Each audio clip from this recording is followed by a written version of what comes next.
बिहार के अररिया जिला में प्रेम संबंध के चलते युवक की हत्या कर दी जाती है। लड़के की हत्या का आरोप लड़की के परिवार पर लगता है। लड़की अपने बयान में कहती है कि लड़के को धोखे से बुलाकर उसे मार डाला है। वारदात को लेकर हैरानी इसलिए जताई जा रही है क्योंकि लड़की मृतक युवक से 2 साल से मिली भी नहीं थी। अब वह लड़की विधवा बनकर लड़के के घर में ही रह रही थी। लड़की का कहना था कि लड़के का घर ही उसका ससुराल है। मृतक युवक के माता पिता लड़की को अपना बेटा ही मानता है। तो क्या है मामला, डिटेल्स में एक्सप्लेन करेंगे आज के इस वीडियो में। हेलो दोस्तों, मेरा नाम है हुसैन शेख और आपका बहुत बहुत स्वागत है इस वीडियो में।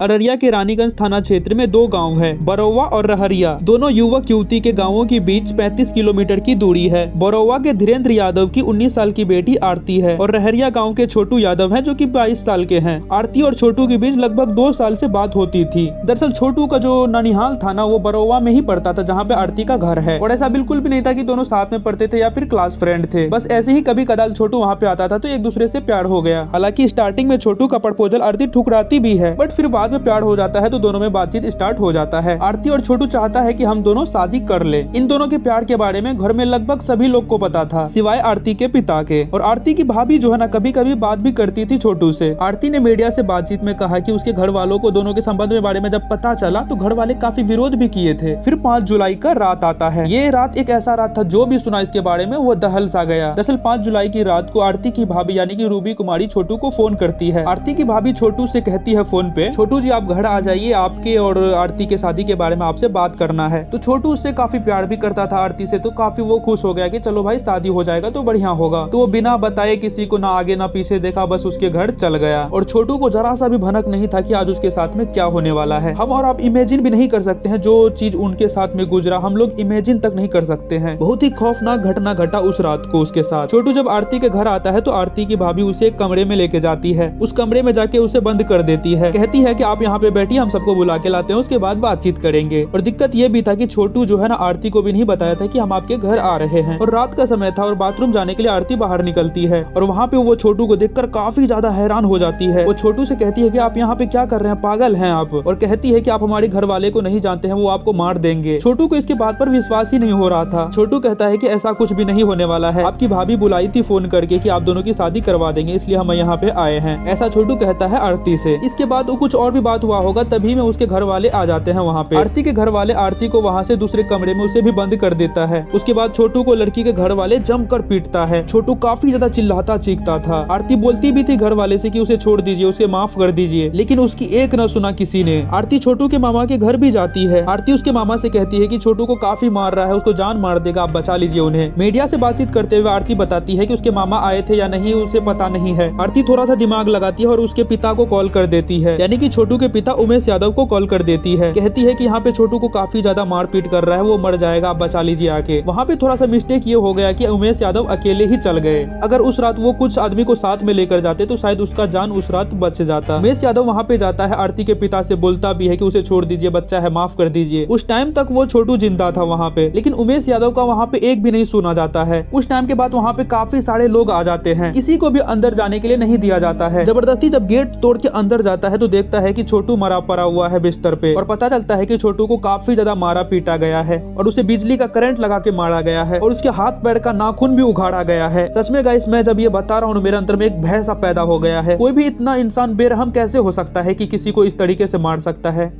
फिर भी छोटू को अस्पताल लेके जाया जाता है। फिर वहाँ पे डॉक्टर बताता है कि वो जिंदा नहीं रहे, वो मर चुके हैं। इस दौरान आरती छोटू के शव के पीछे पीछे अस्पताल तक पहुँच गई। आरती ने लोगों को बताया कि उसके भाई, पिता, जीजा छोटू की हत्या की है। इसके बाद पुलिस ने उसी दिन आरती के पिता, भाई को गिरफ्तार कर लेता है। फिर कुछ दिन के बाद एक एक करके सारे आरोपी को गिरफ्तार कर लिया जाता है पुलिस के द्वारा, और सभी आरोपी अभी जेल में बंद है। छोटू का पोस्टमार्टम होने के बाद जब उसके शव को उसके पिता अपने गाँव ले जाने लगे तो आरती ने छोटू के अंतिम संस्कार में जाने की बात कही और उनके साथ ही चल दी। यहाँ तक कि उसने छोटू के साथ चिता में जलने की भी जिद ठान ली। बड़ी मुश्किल से लोगों ने आरती को समझाया। छोटू के अंतिम संस्कार के बाद आरती ने एक बड़ा फैसला लिया। उसने कहा कि अब वो अपने घर कभी नहीं जाएगी, अब वो ताउम्र उसकी विधवा बनकर रहेगी। छोटू के पिता उमेश यादव ने भी सारे गाँव के सामने आरती को अपने घर में रखने की बात कही। उसके बाद छोटू के पिता आरती को लेकर प्राइवेट नर्सिंग होम में ले गए। वहाँ आरती का इलाज करवाया और इलाज करवाने के बाद उमेश आरती को अपने घर ले आए।